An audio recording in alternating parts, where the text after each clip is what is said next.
Très bien, bon début de la semaine, mesdames et messieurs, fidèles de cette chaîne des informations, le peuple d'abord télévision, et merci. Nous pour soutenir l'émission au réalité plus, votre émission socio-politique et économique, à chaque fois, tout analyse sur l'actualité à Mokanabiso, la République démocratique du Congo, on est dans le Barca qui a mis tout dans la bino, les arabes plus billard, nous nabiso na kati ya plateau oyo, pe na mesa oyo réalité plus, et on a invité na mesa na kakoyambe la cabine, on a kati émission, mesdames et messieurs, aujourd'hui, na bete bobenga ki ebele pona ko tout na mamba question ebele na makambo zo kati mboka na biso itali bongo mama sangu bato ebele balobi pourquoi kaka makambo oyo to veka kala ya monde ekozongela biso to bien te baloba ke Congo na biso zali mboka moko plein de richesses to na ba terre moko très fertile mais pona nini te biso moko to ko sala tout ça li agriculture tout ça l'élévation mais le bien zaki likambo ya ba poisson et le comme likambo ya masangu marlène malela lobela on a kacha partenaire réalité plus et puis les sous bobenga ki ebele kona ko lobela makambo etali bongo nomination oyo te ko le récemment ya ba bourgmestre tout mona ki mona mboka le président de la République Félix Antoine Tshisekedi vraiment mais ka ki mo ko aménager moi na secteur wana ataki mo ba bourgmestre mususu patika ki mais toyebite na mikolo oyo ba suspension et l'équipe biso surtout ebete selon loi ezali bongo ordonné na gouverneur de la ville de Kinshasa nous ou azali bongo chef na bango ce qui a moni était beaucoup mestre soit moi quoi azali kotambisa mabiente il faut ça la nini à suspendre mais suspension yango ebele le but était parmi ezali Kamumoko o kezali ya 2 points de mesure pourquoi bakaka ba o ya ba IDPS inde bazali ko suspendre batu baleki na banzela batu balobi ebele yango ngai mwana mboka Marlène Malela votre présentatrice de l'émission réalité pour que teloko la chose aki bon émission ba réalité na koyambela bino bango to sur na plateau a na zalinga moko na plateau réalité plus na za bongo na ba proche ya pour commettre au bas ko suspendre il y a pas longtemps récemment moi na mboka luboya na bani bomoni bien surtout ndenge ba vidéo sur na ki na ba réseaux sociaux ndenge nini azalaki na aner ndenge nini na brutalisaki porte ya aner ndenge nini pe ba pesa ki ba punition belé na kobima na ye a vu suspension yango to lingi to soleil yango awa tu vas vraiment qu'est-ce qui se passe au juste na secteur wana na zali bongo na ba proche na ye ni na bete moi na mboka Charles Luboya o azali bongo bourgmestre ya commune ya Kalamu yende na yambi vraiment ba proche na ye to zali bongo ndeko azali bongo président cellulaire ya UDPS ya Matongé ndeko Eric Dubenga akozala ye mokote pe akozala bongo ndeko Ndombi Laurent o azali pe moko ya ba proche ya mwana mboka Charlie Luboya na bandi déjà mwana mboka mbote na yo mwana mboka Eric Dubenga mbote na yo mbote maman journaliste merci beaucoup pour la réception on tenait beaucoup tôt de la émission parce que réalité plus c'est une émission qui fait ce que quinoise partout bazar ce qui se passe réellement dans Moka et on a jugé bon pour être présent aujourd'hui et éclairer quand même la lanterne à Congolais sur la situation réelle où ils ont le commune à Kalam donc effectivement Nazali président cellulaire il y a UDPS na Matongé 2 c'est l'île pe moi mboka Charlie Luboya azali pe membre effectif qu'actif ya Cellule. Merci beaucoup. Merci beaucoup moi mboka Ndombi Laurent Botenayo. Mbote maman journaliste en tout cas na sepeli mingi na ndenge boyambi biso na plateau to yaki mingi kolobela makambo ezotala ba suspension ezoleka à travers ba bourgmestre de PES. OK. Donc en tout cas kaka ndenge uti koloba a 2 poids 2 mesures et en tout cas to yaki mingi plus kolobela makambo wana. Merci mingi. Merci beaucoup moi na mboka président Célia na zomi na yonde ko Eric to ebité bolobi UDPS pour le la peine de qu'on a venu à UDPS mais batou vraiment bazolo ba ebele que UDPS apparemment ebele ba comment ko agir bazo ba tu na poste ozo agir plus na ndenge ya parti au lieu agir na monopole ya hiérarchie ya côté ya secteur au batelio wana ezali vraiment ba rumeur ndenge za ko circuler et puis ezali bongo makambo ba ezali ko balandia mais ce que dossier tozali na yango oyo ya suspension ya mwana mboka Charlie Luboya tout le monde qui va vidéo sur na qui ebele na aner ndenge buka ki photo maloba o alobaki et au moins tout pousser ni pousser na boy exceptionnel qu'est-ce qui se passe réellement. Voilà, merci beaucoup. Na lingi ba kino balandanga malam. OK. Parce que il y a un problème. Vérité, ça a une difficulté, moko, et il y a un escalier de Tolobaka. Mais le côté, il y a un ascenseur et puis comme avant. Alors, vérité, de ce côté, qu'est-ce qui s'est réellement passé? Cette histoire, c'est depuis le jour où l'ordonnance à chef de l'État Bima nommant le bourgmestre. Vous êtes avec moi d'accord qu'il y a le vice-gouverneur dans les 0D de la ville, à Salaka, vidéo Moko, à côté d'un ancien bourgmestre, où il y a Fistijaka, nomination Wana, à Lobaka, il ne fallait pas.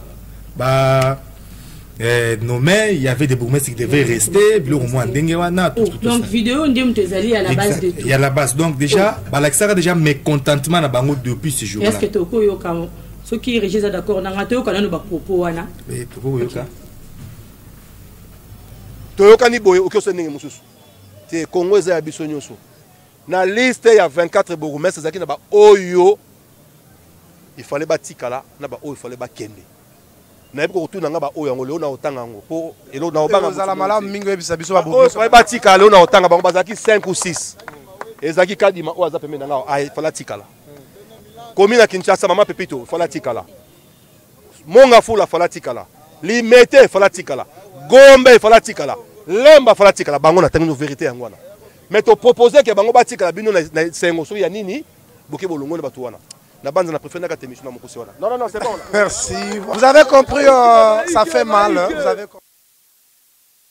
Merci beaucoup Privali. Vidéo ya moi mais moi na mboka vidéo wana et engagé le comment côté parce que après on te montre qui va beaucoup mettre bango tout bazala qui na ba poster na bango. Exactement. En fait, ngaza politique. OK. Déjà au monde qui guerre bandaki. Ceux qui balaxibusio mais qui ba se pelité ngi ba domination saline. Donc oui, pour eux il y a les bourgmestres qui sont restés des chefs coutumiers. Ba commune za bango, ils ne peuvent pas être bougés. Okay. Comme si et c'est grave qu'un gouverneur adjoint soit-il a minimisé l'ordonnance d'un chef de l'État. Or, les bourgmestres sont nommés sur proposition, il y avait PM de l'intérieur, où le président public a coacté pour mettre en place. Les vice-gouverneurs, ni encore moins son titulaire, ça n'est pas recoupé, ça avait injonction d'un chef de l'État.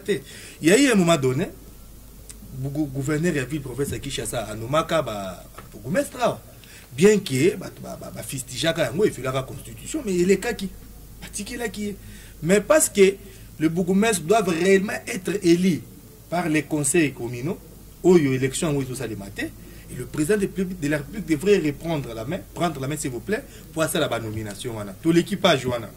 C'est-à-dire quoi? Le bourgmestre qui est à côté à 0D à ville, donc plus de 14 ans, 15 ans dans la commune à Kalam, on devrait lui rester là parce qu'il va bouger, parce que c'est devenu leur terre. Voilà, selon non, selon Maloba 0D. Zangate a le bien. Mais oui, ça pour bandana oyo, il faut que tikal. Ça dit que c'est la rater tout l'équipage. Maintenant quand le bourgmestre arrive, dès le premier jour, il faut d'abord que pour passer la remise et reprise, c'était tout un problème. Les bourgmestres, anciens bourgmestres à Kala, Moukadima ne voulait pas. Il faisait des déclarations comme quoi bakwanile ordonnance wana beaucoup monde a rozonge là makambo belé.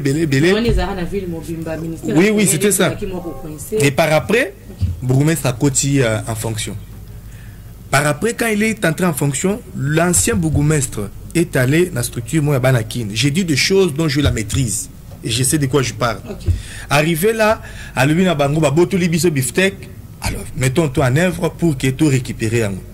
Nous avons de preuves, nous savons de quoi nous parlons. Et par après, parce que la stratégie, Kadima lobby,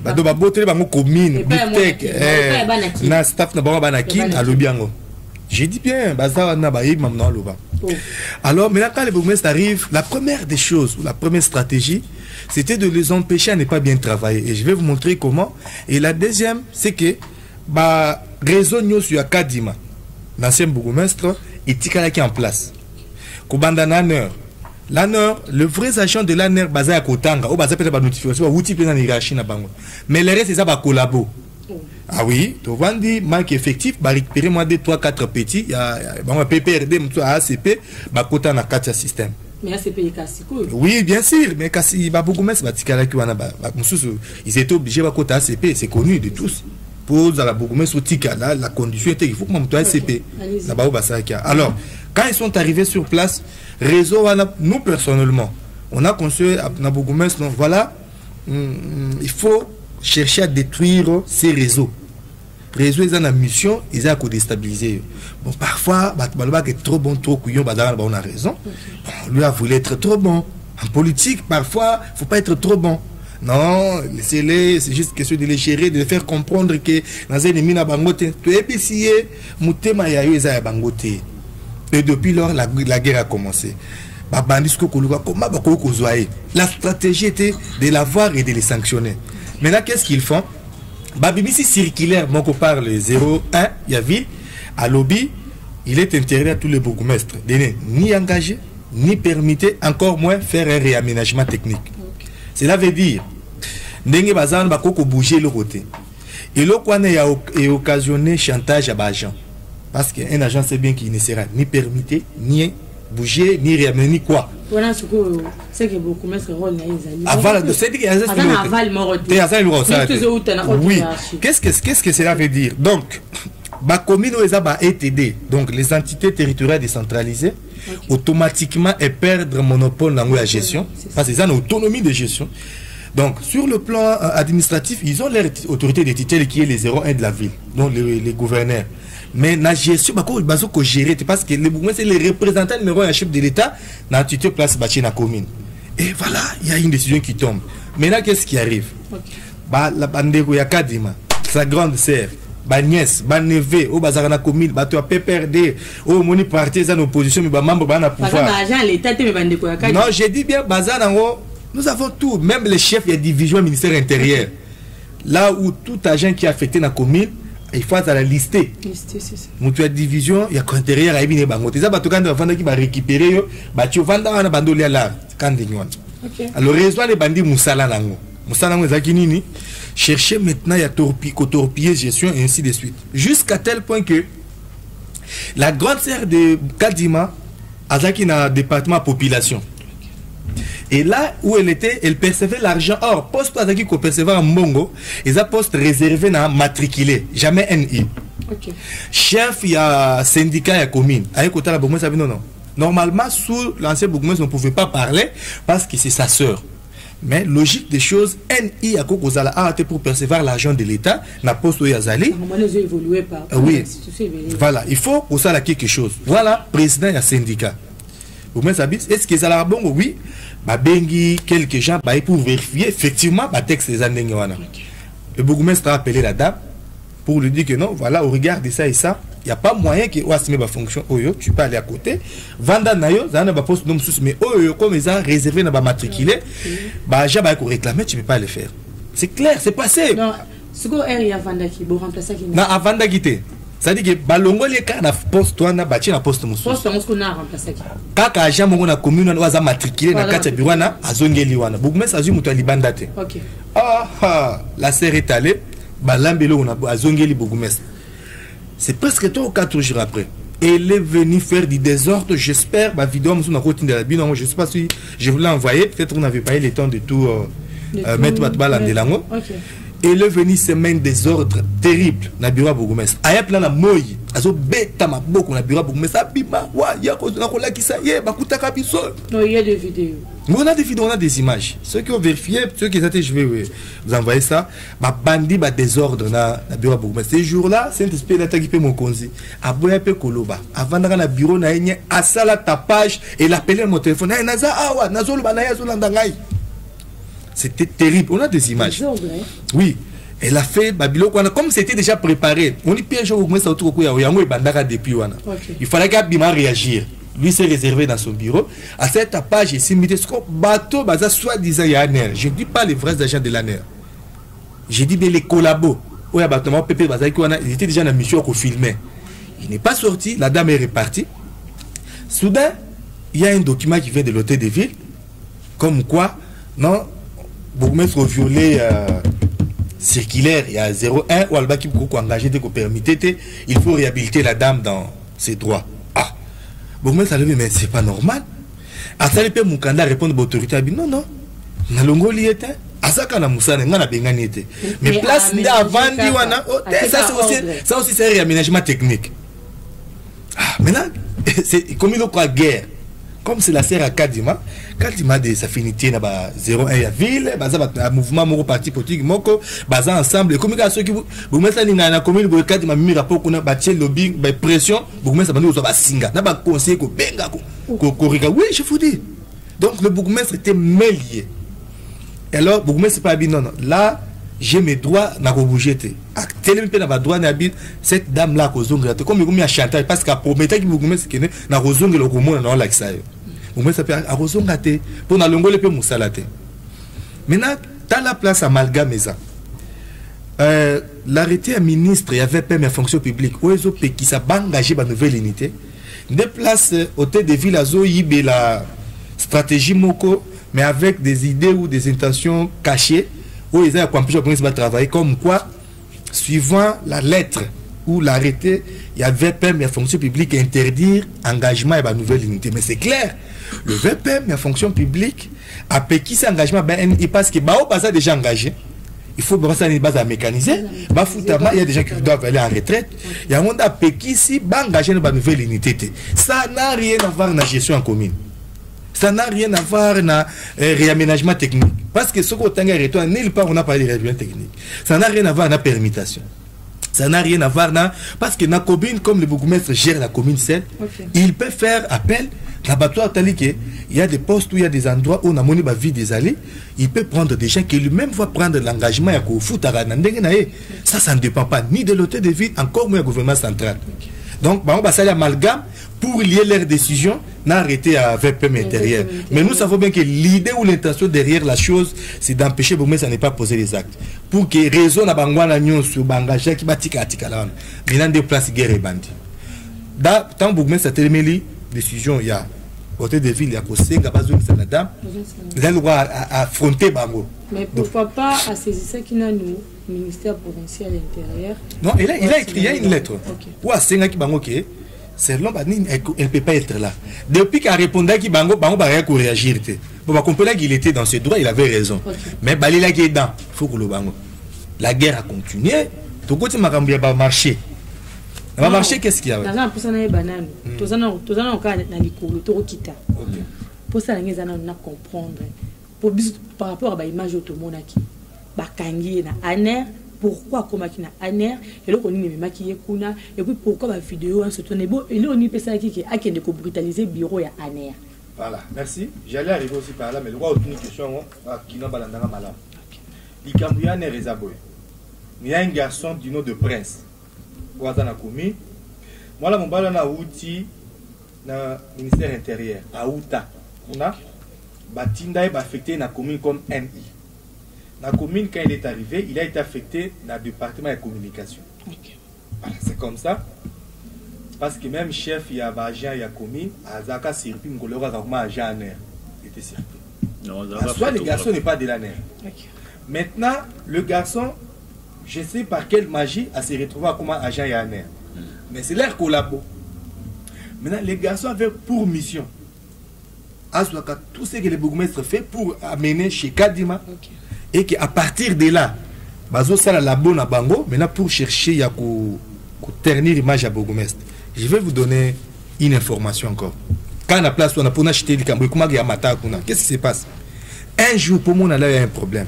Le bourgmestre a signé un contrat pour sa commune à Kalam. Nous avons parlé sur le blanc peut-être sur Yozala. Alors, le Cameroun ne va pas sa rond-point victoire. Bon, on a un qui batol. Il faut qu'il y ait un site touristique. L'ancien bourgmestre Kadima appelle la dame du département qui tire pour commencer à lui poser des questions sur ses contrats. Il y a un contrat, il y a un et aboutissant contrat. Pourquoi vous avez signé ça? Bon, on va payer ça combien? Il cherche à avoir des informations. Tout ce que nous disons là, ils ont un besoin salim. Maintenant, je reviens à ce que je disais. Des garçons à la mission, c'était ça. Qu'est-ce qui se passe? Il monte une information comme quoi il est menacé par les bourgmestres. Je suis en danger, le bourgmestre me menace, n'a pas tout naïe. Pour bourgmestre, Bengi Sakaye. Quand il a constaté que les garçons filment Kaye, il y a un bureau, il y a un téléphone, il y a une photo, tout ça.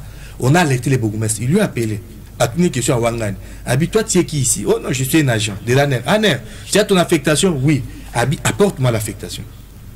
Depuis à Kenda, il y a un hôtel. Maintenant, incident où il est curieux, Il venait le matin vers 10h, 11h. À Kouti, caméraman à bourgmestre. Caméraman à bourgmestre a dit, ah, papa, yo, aux autres, ça information contre bourgmestre, ma rambo à Lukuta. Aller sur place, comme à l'objet à Jeanne, à Kangi caméraman. La bandit, ko ben dans la pena, ba kospina ko bunda. Et quoi comme le bourgmestre na bureau, bourgmestre a dit, bo ben la bango baya. Les caméramens ailleurs, et comme tout na le bina koyate yazanan. La bina koyate. Oh. Oui. Le bourgmestre s'appelle Abina Koyate. Et tombé que pendant qu'il refusait pour le gars qui est dans le bureau na bango, CT ou CP, il y a chef de poste, il y a Aner, il y a Kalam, AYP. Il y a juillet, Abi Yaka. A même ti na bureau bourgmestre, chef na soi-disant. Bah comme na bureau bourgmestre a tenu CP na Abi. Ah, ces garçons, je donne des ordres à s'opposer nanga. Il ne fait pas m'écouter. Donc il ne travaille pas pour moi. Parce que l'ANER na Kalam, il faut travailler comme le Komoko, parce que vous êtes des services, pour me servir. Mais là, lui, fait la contre-espionnage, si je peux dire, pour travailler contre, dans la vision Toboul Nazanam. D'abord, est-ce que c'est un agent de l'ANER? Oh, c'est pas le but, oui. Est-ce qu'il y a une affectation? Oh non, il n'a pas l'affectation, il n'est pas venu. Oui, je vous dis, Aouti Nekunate, c'est juste quelqu'un qu'on a pris, quoi, tout ça qui est effectif, et ça qui a cocoraté, dans ce qui n'a noué pour qu'il va suppléer l'effectif. Il va passer dans la direction. C'est ce qu'il a dit. Abibon, ça tombe bien, ça tombe bien, comme il n'a ni l'affectation, et ce n'est pas un agent reconnu là-bas, Azam Touzui, n'a pas ce qu'on est dans la commune, hein, arrangez-vous pour que ces garçons fassent quoi à la commune. Maintenant, là, il a voulu discuter pour moi. Non, je ne vais pas écouter. Akende. Oui, merci, chef. Babimi, Mathilde Kona bureau na Yaner. Quelques temps après, Babimi, garçon là, Batiga Kena. Vers 15h, c'était 11h du matin, 11h de l'avant-midi. Vers 15h, 16h, les gars reviennent. Azokota Sukona qui pomba la commune. À Tchaboué. Abi bakutaki biso bakokende. OK. Bakutaki biso bakokende. Aye amati likolo. Siko a telemi on dirait yoko défier bourgmestre. Bourgmestre abimi amoni abidi qu'est-ce que tu fais ici? Atuni babani sur ba discussion ta mo sina bourgmestre. Apes ordre na type mouraza ba bengé novembre aza secrétaire ce qui a bleu ba na wana.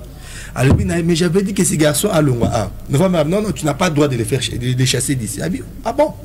Il donne l'ordre na ba police qui kangaye. Excusez, ma posé ma nigo bendana na ba janer. C'est ainsi qu'il y a longwe amati. Ma pèse ordre et pas chef na ba qui bata na bureau. Depuis tu as qui na bureau. Ah parce que Aner est directement comme c'était déjà préparé. Je vous dis que c'était déjà préparé. Pendant que lui entre l'un des terminaux au coin de un téléphone, il attendait. Les bourgmestres a joué à paix. A commis ce qu'on nous peut rester moi témi azot ah bobi mi ça ba discuter. Il y a un garçon, vous verrez. C'est ça, si moi, un garçon m'a fait une porte, moi, j'ai un Congo na porte. Pour moi, c'est balou qui parce que la porte d'entrée va faire mal qui pour moi, c'est Tindi qui porte. C'est ça, des liwa place à Bouma qui va tomber avant. Pour y avoir des vidéos, il va problème. Quand il entre, après ce ordre, Bakani garçon, vous verrez que l'image est katane. Image qui a katane qui est figée chef d'État. Exact. Il y a qui a vous ne verrez pas ça passe 5 coups monter. Ok. Donc c'est un peu ça. Ok, merci beaucoup Mboka Eric Tibenga, Mboka Laurent. Biso Otoyoki, tu éviter au Bozali ko biso qui était depuis beaucoup mestre à Tamako na ina commune ya Kalam. Ba agent baza maltraité. Makambo za ko tambola kitoko makasité. Aner aussi nga batno babi ke Aner ezala wana mais sous ordre ya présidence parce que yango zali ni moko ya lokume apparemment na Aner aza respecté te na kati ya commune Kalamu par rapport ndenge za na kati ya commune mususu. Merci mingi maman journaliste soki tozongeli moi image na biso sima okomona 0D tant azo cité ba commune ba bukumeso il fallait batikala. OK. Kalamu peza ki cité na kati. Donc, ndeko na biso Charlie Luboya aza bukumestre o azo bundisa makasi koleka ba bukumestre nyoso. Pona nini parce que Kalamu ndenge za wana eza commune moko oyo eza plus ciblé. Eza plus ciblé pa na bango posa na bango za nini Kalamu eti kalande na maboko na bango. pour ceux qui totali ala motika na mboka banani bango surtout bazali ba mandataire ba roleka moto rotika ya libele wana azali ni jeko mwana mboka jeko ko mulumba ni mwana mboka ngobila ni bato su ba roleka ekotika na mboka na bona lulenge ni bon mama omoni kala mundenge za wana eza commune moko oyo presque ba beaucoup meso bazala wana baza bato ba uta na ACP bon pas ko uta mais ba s'engager na ACP alors ndeko na biso 0D monsieur Jekoko ezana ba marambo bango basalaka o biso to ebité parce que Charlie Luboya aza beaucoup mesa o tango zolo ba ki balobi ba agent baza maltraité ba agent bazo futa maté ba agent bazo travaille bien en tout cas ngana ko biso eza vraiment archi faux les loso qui ozui cameraman no moko bokiti na komi na kalamu en tout cas ce que tamboli na ba bureau nyonso wana naza sûreté que cause témoignage ya mabe ya Charlie Luboya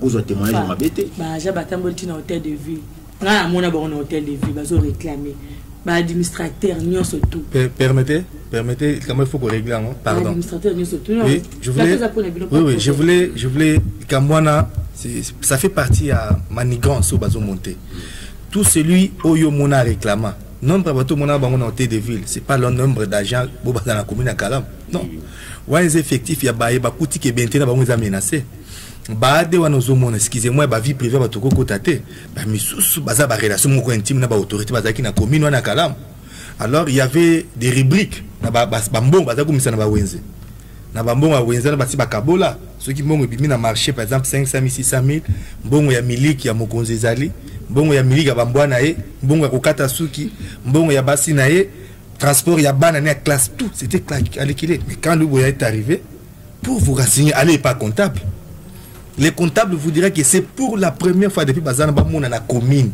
ya Kalam qui c'est la commune et tonda na mbongo Luboya tout na rakutu teke jamais au grand jour je dis bien si vous pouvez voir les comptables de la commune Luboya sa benga bango ke opesa ngambongo ata 100 francs asenga raté. Alors, ça dit que Bajan wana, ce sont les frustrés. Basangani, basali prière, babondeli kaka po bino bolongwa. Imaginez-vous. Balobina ba habita matongo, nous sommes comprendre que Luboya za mona matongo ya makila, bota makola awa, asala ba fondation na awa, mais sa façon ya ba façon ba réaction na ye, sa façon d'agir ezo sepeli savoir même na ba ndeko na ya matongete. Bato bazali koluba yango mwana mboka. Maman journaliste, omoni Luboya ndenga za wana za kombati soko tali na ba na niveau ya likolo bato bakambaka e soko tali utamboli na ba commune mususu eza mwa pasi omona ke babuki boye basali boye mais Luboya zoza ba appel oyo yozo travailler te il faut kitara na terrain pour ba simbise ba touche pour na vision na ye un jour aux ala pour ça postuler pour ba voter par rapport Maman ba touche za kende buka boy ça peut être un blog Luboya ko buka te mais tant bango bazo bima basango azo travailler te azo sala lo te bango bazo bengaye ozo travailler te il faut ça na terrain kende place ba tonga ki ba basala ki buka nyonso parce qu'il y a eu des destructions méchantes oui donc destruction et outil na propre volonté na été et ça ba appel au yazo zona niveau ya likolo po otambolaka na ndimité ki na ba couloir na biso yo si vous avez un kalamu ya mukebwe babuki na nzimité mais na kalamu ba pesa ba ordre moko o na biloko Luboya ko bukate ceux qui a bukité ba memisango ceux qui a bukité ba memisango mais pourquoi accepter toutes ces erreurs pourquoi pendant que yo ndem tozali wani mtozo diriger non au fait ce qu'on a dit depuis a exposé nanga j'ai bien dit tout était bien planifié mis en place pour empêcher les bourgmestres ni bien travailler, encore moins, parce que nous approchons vers les élections. C'est ici l'occasion, si vous me permettez, il y a conseil à l'autorité à parti. Hein? Là, je parle en tant que membre, il y a parti. L'UDPS, nous approchons vers les élections. Les territoriales, les alliés pour moi, il y a pouvoir. Quand vous n'avez pas les contrôles territoriaux, vous n'avez pas les contrôles du pouvoir. Nous avons subi ça aujourd'hui. Vous pouvez vous imaginer un haut représentant d'un chef d'État dans une commune, maltraité, humilié comme un gamin pour quelque chose qu'il n'a pas commis parce qu'il y a un coup monté. Est-ce que là, non, peu importe, parce que dans la image, il y a beaucoup de pas qu'au-dessus de la porte. Même si c'est une erreur. Mais là, on a fait une chasse à l'homme, madame. bakangi batutu batravailler bo auto aza ya IDPS ligoté tabassé publiquement na commune parce que si bon on a image ça. Est-ce que vous pouvez vous imaginer que tout ça parce qu'Atina qui rapporte? Non, l'idée c'était de l'humilier, mais maintenant qu'il est arrêté, humilié un représentant d'un chef d'État nommé sur ordonnance présidentielle. Basé ordonnance à Mokozamboura, Kakapambo, humiliant, piétinant, au pied. Et quand nous voulons révéler toutes ces choses, qu'est-ce que vous voulez? Et là, vous avez posé une question à Laurent sur les erreurs. Non, madame, on vous appelle. Vous ne travaillez pas, vous ne faites pas de descente. Il y a l'opération coup de poing. Il faut que Bouka, la construction anarchique. Ce qui a quitté, il y a mais il nous dit, Nazala candidat. Mais Bazoé Bissanga faut na bouka. Ce que boy il désobéit aux ordres de ses autorités. Soit quitté. Faut bouka non. Vous allez voir que depuis la 5e opération la commune de Kalam était la plus ciblée. Zéro d'Akita à plusieurs reprises ba kitarané ba na bouka. Donc il y a des choses qu'on ne saura pas. Il y a des choses mais tout le monde na libération na ba suspendre na ba poste na ba grade na minute pour tout le monde chef du bureau chef du bureau ndé moto remplacer. Réaction, ça prouve encore qu'il y a un complot, qu'il y avait et le complot continue. Je vais vous ramener à une histoire. Il y a l'ancien bourgmestre Kadima qui a été humilié en public. Mais pourquoi Kadima déjà histoire déjà les cas de tourner sur page. Lubo est tenté de vivre exactement ce que Fatia a vécu les 2 premiers mandats, les 2 premières années. Non, non, ils ont maladie. Difficulté,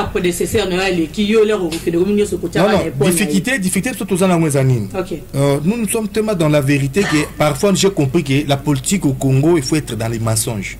Il faut être plus dans les noirs. Plus la crédibilité qui sont dans la lumière. Comment?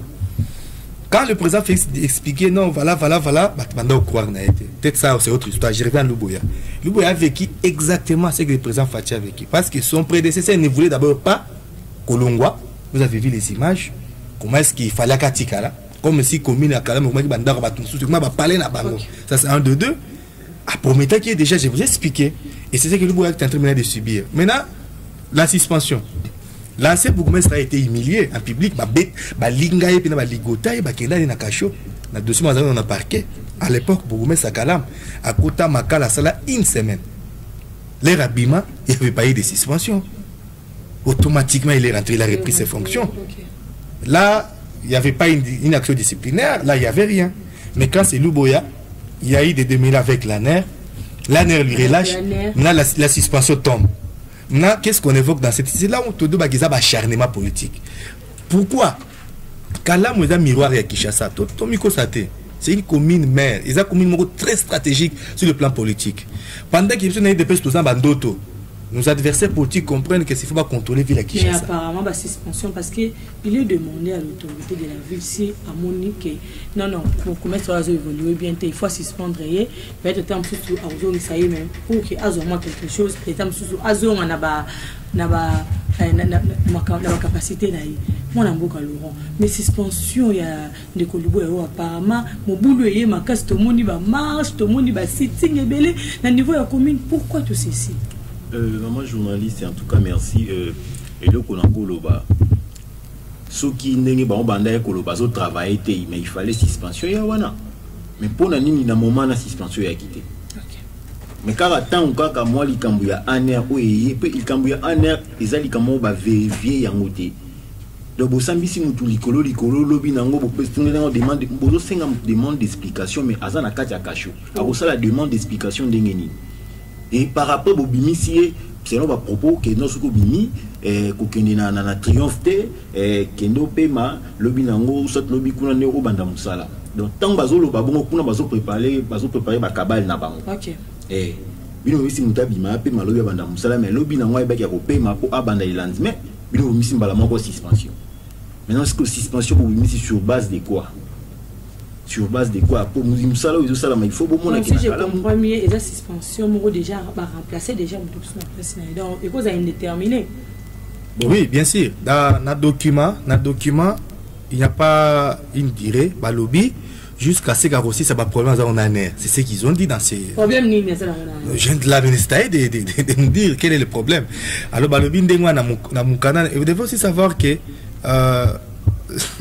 les médias on ne veut pas peut-être parce que tu auras et je vais vous savez non c'est faux. Vous savez que cette suspension ils ont acheté. Ah oui.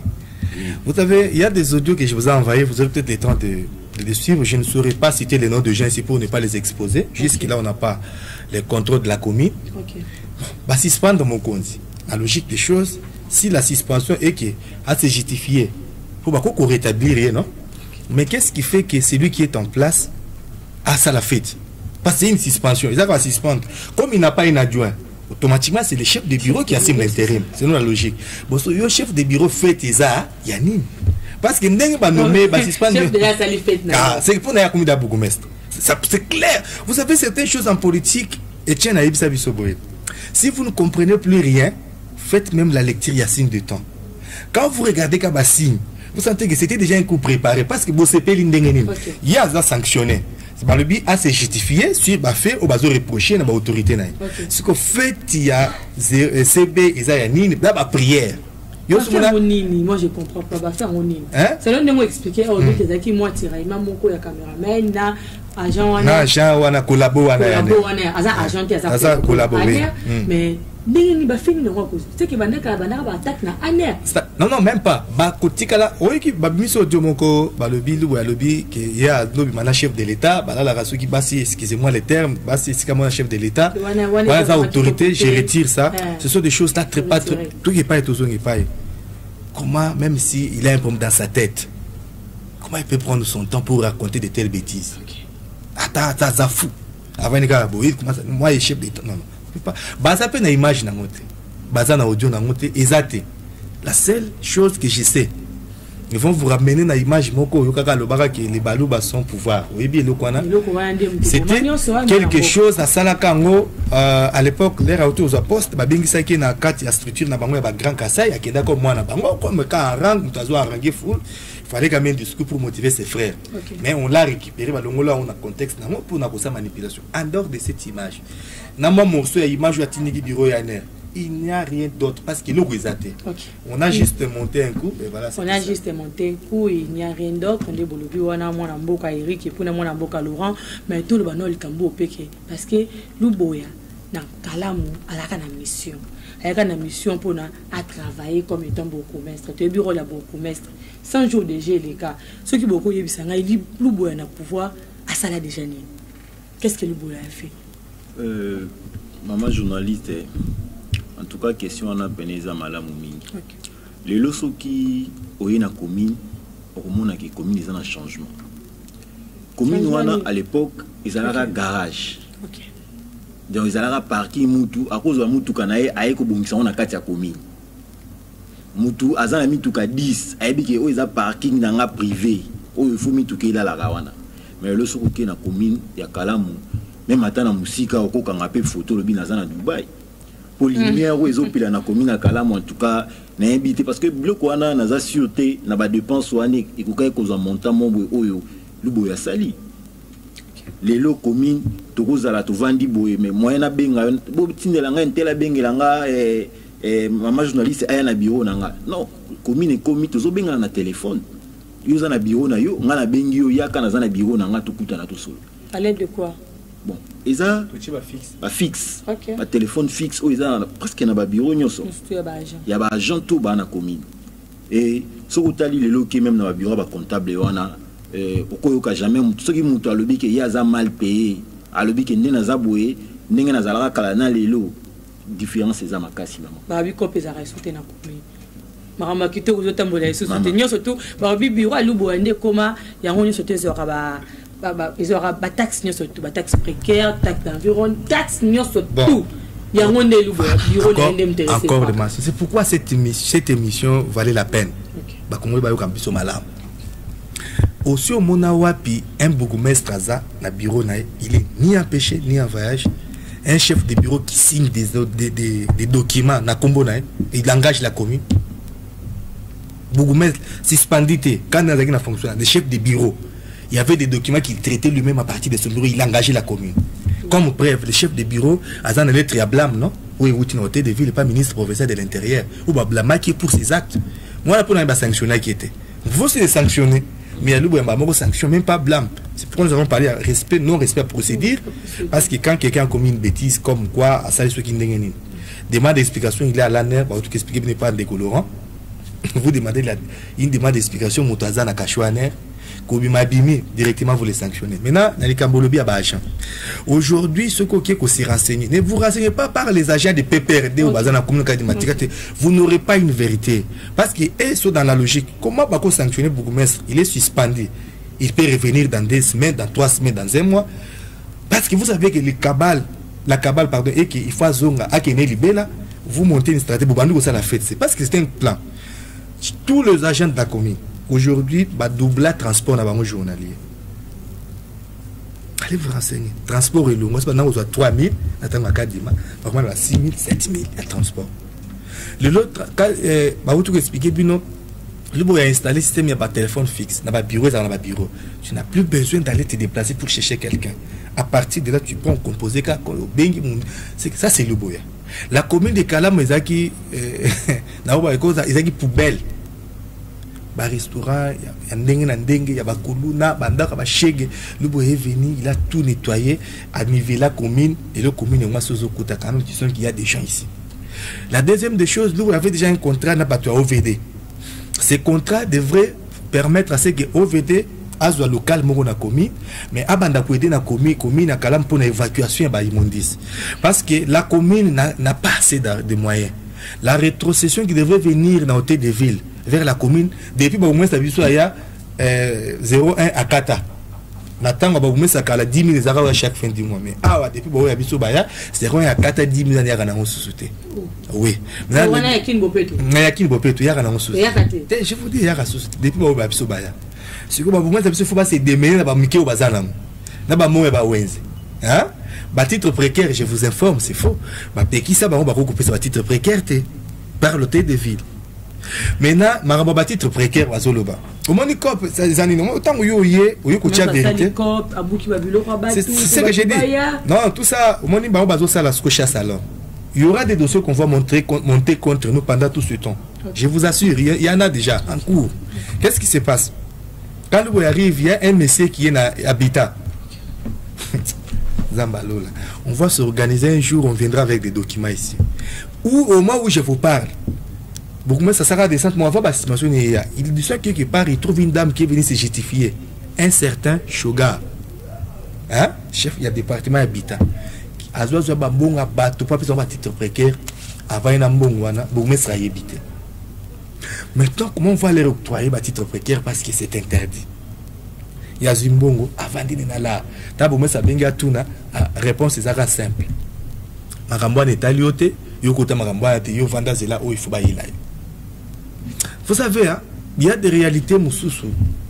Dans les médias, les gens disent des choses, et aujourd'hui, j'ai compris que dans le Congo, ceux qui basent le Balikamba Moutou Amabé, et d'abord le temps de se réserver. Il y a trop de réalités dans ce pays. Il y a le roi qui est 100% de la commune. Normalement, il faut être épais, ça m'a pas beaucoup. Mestre n'est pas ça, mais Azara, à moi, 40%. Et puis, tu as une question. Combien des agents il y a eu des pèses pour bâtir des pèses? Batanga, il y a des fils qui mourent beaucoup de bois à la commune. Innovation, commune à Kalam, beaucoup de on vous a parlé déjà la première des choses. J'ai parlé de ces contrats avec l'OVD. Contrat n'est pas aidé pour la immondis pour assainir les Kalam. Bon, on a quitté, mais on a quand même un partenariat avec Africell. On devrait commencer les travaux. On a eu un contrat, on a bondi ça encore pas possible. Or, les contrats n'avaient pour mission d'embellir l'enceinte de la commune, pour créer un parc. On a un mariage, un mariage, on a pas photo. Maquette et Sébimaki, il faut pas vendre ça. Donc, place des artistes, on est dans Moussala Moussous. Mais on a un Katia commune. Il faut qu'il va réflexionner bâtiment Mobimba. Il y a commune, on a moderniser ou quoi. On a meuble, tout est côté en dengue dans le bureau. C'était déjà un contexte de tout. Voilà, bisous tu as entendu le mot illégal limité. Maintenant, qu'est-ce qui se passe? Babandi ko tout, babé les bandits goya. Au bail, bisous content, on est allé voir même les gens de la Fricelle. les menacer, sa vérité à contrat et on a bloqué les contrats. Nous sommes arrivés à la fin de cette émission, mais tu éviter la question de ma soeur qui est allée, moi, na boka Laurent, na boka pour la raison, na boka Eric. À compromis les beaux, la démarche de nous salir depuis suspension et moi, na boka Laurent. Bon, maman journaliste, makambo eza politique. Na côté na biso IDPS, toujours ça la démarche na biso. Parce que vérité ça, mais on va jouer cacher vérité plus. Mais vérité où il saigne les ala il faut bima batnu so ba mona. C'est toujours ça la démarche na biso en tant que ba combattant IDPS, ba membre IDPS pour nous boya azonga na ibonga na. Et loko biso pena tozana ngo besoin ya ngwana toujours ça la ba démarche pour saisir l'autorité té bodongo. Non étambola déjà autorité parce que par rapport à ndebo relater histoire awa apparemment vous avez un problème na hiérarchie na binoté vous avez un problème na commune ya mo kan soit vous avez un problème les écarts qui pour asataka ki na batu ya aner problème tamsunde yango wana maintenant er abimé directement bon moni suspension outil na likolo. Fallait beau ça, démarche, fallait beau démontrer moi quelque chose, même sur ma papier et tout et tout. Voilà. D'abord, moi, à mon niveau, en tant que président cellulaire, j'ai fait. On a fini notre rapport. Okay. Je pense que le rapport sera déposé dans la hiérarchie à partir de ça sera pas demain mardi, ça sera le mercredi parce qu'il faut battre la saisie, ma copie pour information, te réserver en la présidence et pas 20 PM et ainsi de suite parce que tant ils ont qui n'aiment pas le photocata. Voilà déjà à mon niveau. À niveau naïe, aujourd'hui, il doit aller déposer son recours. Na il y a vide, et pas il y a 0, il y a vide province, mais c'est gentil Ngobila, il va les bourgmestres va déposer son recours. Et puis en plus de cela, il y a une démarche d'aller maintenant auprès de l'ANER pour qu'il y a quelque chose encore à Zanabango parce que l'autorité a révoqué comme quoi. Concernant votre parti UDPS? Non, le bourgmestre auprès de l'ANER. Pour savoir que le gouverneur dans sa lettre a dit qu'il a démêlé l'ANER fois 600. S'il y a encore des problèmes, c'est un problème, ni pour même la Mukanda, pas autorité, maintenant c'est clean. Donc, vous pouvez me rétablir dans mes droits. Et au finish, je voulais lancer un appel parce que là, on finit déjà l'émission à tous les combattants. Au moment où je vous parle, le CB de la commune à Balouka Koumi Moutouaï IDPS. IDPS, la classe politique congolaise à 90% basala est IDPS. Baleka une école politique n'abissons. Ce n'est pas parce que tu es dans le besoin maintenant où l'ingé peut s'attacher aux oies. Appui mon politique ou l'ingé de la souki identité IDPS. Non, monsieur. Tu n'es pas de tiété de l'IDPS, tu ne le plies. Ok? Si tu es dans la vérité, garde la vérité. Si on est dans le mensonge, on saura qui a dit vrai. Donc, chercher à manipuler quelques jeunes par le coup de billets verts pour Balobakibaza IDPS, ça c'est un faux fillon. Et j'appelle tout le monde à la mobilisation. Nous allons rester aux aguets jusqu'à ce que nous allons revenir dans nos droits. Tous la violence té au yoki moko qui va manifestation ezali bien qu'il y a mené des démarches au niveau de mais au niveau assez toute la structure il y a parti baza mobiliser ba kolekisate lo comme côté jusqu'à ce que ba réhabiliter point barre et puis en plus quand il sera réhabilité s'il y a des choses trop singapé balongola circulaire où ils empêchent pour moi ça va travailler où ils ont empêché ni engager ni permettre encore moins faire un technique parce que ils ont empêché on va mettre en place vision bazana donc c'est un peu ça message fort nangeza que en tout cas bana mboka nyingi tozawa souci à Charlie Lubo ils a vision fâchage donc vision ya fachi ya moi ils a pas Charlie Lubo. Donc, Charlie Louboyaye a été ordre de la commune, Nomoni ba des ordres de commis, on va dire qui est tambola kakabon. Donc, merci beaucoup, mesdames et messieurs. Nous sommes arrivés fraîchement à la fin de cette émission. Merci Naprévali, merci Julia Boutewa, merci beaucoup. Lomalisa, Nasima Caméra, Jean de Temo Kendi, Napesi Binonu Sotumboto, Moni Boko, Binomoko, de ceux qui ont l'eau la messa. Dossier Oyo, ceux qui ont les cafés, les Kamonamboka, ou tout à la population. Et tout a rappelé Bakambi. Alors, donc, on va vraiment revoir. On a dit le bourgmestre apparemment, le commis suspension, c'est éviter nani ou travailler bien. Ceux qui battent carrément autorité, mon sur place, battent DG, battent nani ou travailler bien, éviter nani ou à bien pour travailler bien pour n'amboka naïe. Tous eux battent ceux qui osent la vraiment nani. Tandis que qu'on a la posa à vivre, qu'on a la posa à lire, qu'on a la posa à tambola, la condition mon ya kitoko. Vraiment, minga kolbezati, comme ça, que émission na biso, na pisi bino mbote, j'ai l'été moukendi. Ciao.